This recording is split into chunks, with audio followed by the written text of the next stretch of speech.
ವಿವಿಧ ಕಾಮಗಾರಿಗಳ ಹಿನ್ನೆಲೆಯಲ್ಲಿ ನೈಋತ್ಯ ರೈಲ್ವೆ ವಲಯದ ಹಲವು ರೈಲುಗಳನ್ನು ಕೆಲ ದಿನಗಳ ಕಾಲ ತಾತ್ಕಾಲಿಕವಾಗಿ ರದ್ದುಗೊಳಿಸಲಾಗಿದೆ. ಹುಬ್ಬಳ್ಳಿ ತಿರುಪತಿ, ಹುಬ್ಬಳ್ಳಿ ಗುಂತಕಲ್ಲು, ಚಿಕ್ಕಜಾಜೂರು ಗುಂತಕಲ್ಲು ರೈಲನ್ನು ಮೇ 31ರವರೆಗೆ ರದ್ದು ಮಾಡಲಾಗಿರುವುದು.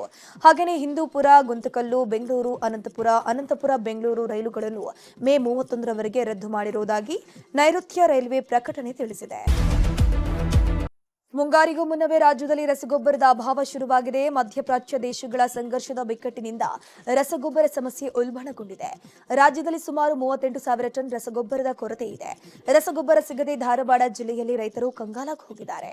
ಪ್ರತಿ ಎಕರೆಗೆ ಕೇವಲ 1 ಚೀಲ ಮಾತ್ರ ಕೃಷಿ ಇಲಾಖೆ ನೀಡುತ್ತಿದೆ. ಸ್ಟಾಕ್ ಇರೋವರೆಗೆ ಮಾತ್ರ 1 ಚೀಲ ರಸಗೊಬ್ಬರ ಲಭ್ಯವಾಗಲಿದ್ದು, ಸ್ಟಾಕ್ ಖಾಲಿ ಆದ್ಮೇಲೆ ಏನ್ ಮಾಡೋದು ಅಂತ ರೈತರು ಚಿಂತೆಗೀಡಾಗಿದ್ದಾರೆ. ಸರಗಳನ್ನು ಬಂಧಿಸುವಲ್ಲಿ ಶಿವಮೊಗ್ಗ ಗ್ರಾಮಾಂತರ ಪೊಲೀಸರು ಯಶಸ್ವಿಯಾಗಿದ್ದಾರೆ. ಮೇ 22ರ ಸಂಜೆ ಅಬ್ಬಲಗಿರಿಯಲ್ಲಿ ಯುವತಿಯೊಬ್ಬರು ಕಾರಿಂದ ಕೆಳಗೆ ಇಳಿಯುತ್ತಿದ್ದಂತೆ ಹಿಂಭಾಗದಿಂದ ಬಂದ ಇಬ್ಬರು ಮಹಿಳೆಯ ಚಿನ್ನದ ಚೈನ್ ಅನ್ನು ಕಿತ್ತು ಪರಾರಿಯಾಗಿದ್ರು. ಈ ಬಗ್ಗೆ ದೂರು ದಾಖಲಿಸಿಕೊಂಡಿದ್ದ ಪೊಲೀಸರು ಆರೋಪಿಗಳನ್ನು ಬಂಧಿಸಿದ್ದಾರೆ. ಕಾಂಗ್ರೆಸ್ನಲ್ಲಿ ಕುರ್ಚಿ ಕಿತ್ತಾಟದ ಮಧ್ಯೆ ಸಂಪುಟ ಪುನರಚನೆ ಕಸರತ್ತು ಜೋರಾಗಿದೆ. ಸಿಎಂ ಸಿದ್ದರಾಮಯ್ಯನವರಿಗೆ ಮಂಗಳವಾರ ದೆಹಲಿಗೆ ಬರುವಂತೆ ಹೈಕಮಾಂಡ್ ಸೂಚನೆಯನ್ನು ಕೊಟ್ಟಿದೆ. ಈ ವೇಳೆ ನಾಯಕತ್ವ ಬಿಕ್ಕಟ್ಟು ಮತ್ತು ಸಂಪುಟ ಪುನಾರಚನೆ ಬಗ್ಗೆ ಚರ್ಚೆ ನಡೆಯಲಿದೆ. ಖುದ್ದು ರಾಹುಲ್ ಗಾಂಧಿ ಅವರಿಂದಲೇ ಮಾತುಕತೆ ನಡೆಸಲಿದ್ದಾರೆ. ಜೊತೆಗೆ ರಾಜ್ಯಸಭೆ ಚುನಾವಣೆ ಬಗ್ಗೆಯೂ ಸಮಾಲೋಚನೆ ಆಗಲಿದೆ. ಇನ್ನು ರಾಜ್ಯಸಭೆಯ 3 ಸ್ಥಾನಗಳಲ್ಲಿ 1 ಸ್ಥಾನದಲ್ಲಿ ಮಲ್ಲಿಕಾರ್ಜುನ ಖರ್ಗೆ ಅವರಿಗೆ ಫಿಕ್ಸ್ ಅಂತ ಹೇಳಲಾಗುತ್ತಿದೆ.